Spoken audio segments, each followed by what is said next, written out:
Well, Coach, what was your reaction when Oliver Ekman-Larsson found the back of the net there and over? Yeah, well, he turned the corner there, and you knew right when he came out of that turn, he had the speed to get there. He had incredible good finishing hands. The question was, was Evan going to be able to get him the puck, and he did. Good for him. He's played incredibly hard for us and incredibly well, and you like to spread those overtime, kind of those special goals around a little bit. He's earned one. We talked earlier about how your team has remained so comfortable in these uncomfortable situations. Yeah. They get that late goal to tie things up. It didn't. This is a hard game. I think for both teams. I think the Islanders have had a very difficult schedule in the month of January. It looks a lot like ours, but we're 4 games in 6 nights, 3 of those on the road, starting a different time zone. There was nothing smooth or pretty or easy about the game, and we never fought that. I don't think that we ever fought it trying to make it better than it was going to be. It was going to be ugly and a grinder.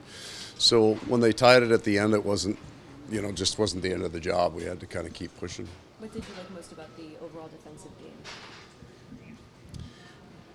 I didn't think we hurt ourselves mentally. I think we couldn't move the puck the way we normally would. We lost some battles. Our legs maybe weren't there. But we weren't foolish with what we did. We kind of accepted, all right, we're running at about 60 to 70% gas. Let's not put ourselves in a position that we get into a track meet in this one. So there were a lot of dump pucks by both teams, right? Neither team forced the issue at the offensive line. They weren't trying to create stuff. Neither were we. It was a grinder, and we just got real comfortable with that. I have a bit of a two-parter here. Hit me. I mean, what caused you to move Mackie Samoskevich off of that first line? Mm-hmm. And how impressed were you that he kept pushing and drew that penalty there with his speed? Yeah, it was a balancing act, actually, because I thought, first of all, we got a couple of games without scoring a 5-on-5 goal. They've got 3 pretty solid defensive lines that they run against. And my original idea with all of us was to see Samoskevich play with Lundell and Lustrine. That's what I wanted to see when we brought him back up. Barkov happened to get hurt, so the whole thing kind of just timed out for the other line to go back together, for Samoskevich to start with Barkov. But that's what I wanted to see, and I was happy with it, right? So he draws a penalty, and rightfully so. I thought he was as good as the rest of the hockey team in terms of some of its defensive assignments, but he's back. He's here now. He's trying stuff. You want a young guy to figure out what he can get away with and what he can't. We want him to get away with as much as he possibly can, but there are certain kind of rules you have to adhere to. This stint here, he was very, very good. Like I thought he was more dynamic, tried more stuff. You see in the confidence in him starting to grow. So it wasn't an emotion. It was a balancing of the lines. And I started this. I talked to Bill about 10 days ago. I said, I'd like to see Samoskevich with Lundell and Luosterainen at some point, possibly before the break. So I wanted to see it tonight. Coach, how have you been so solid on the road lately? Yeah. Game after game.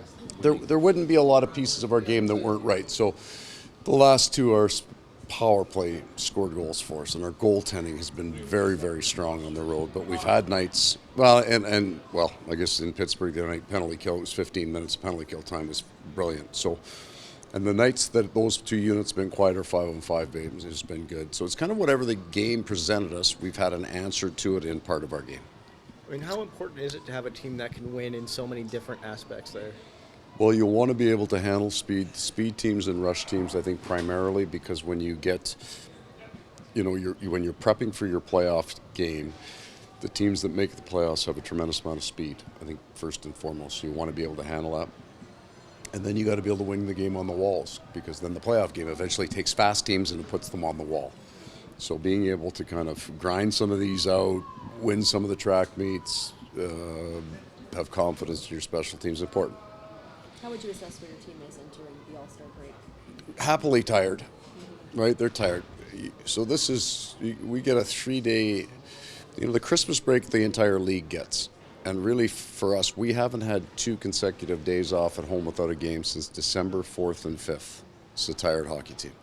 And they've battled and played hard and played through injuries and won enough games that we can be at least pleased with the effort and the result for the break. So they should be happy with themselves. They should be very tired, and I hope they get lots of rest. Thank you. Okay, guys. Thank you, sir.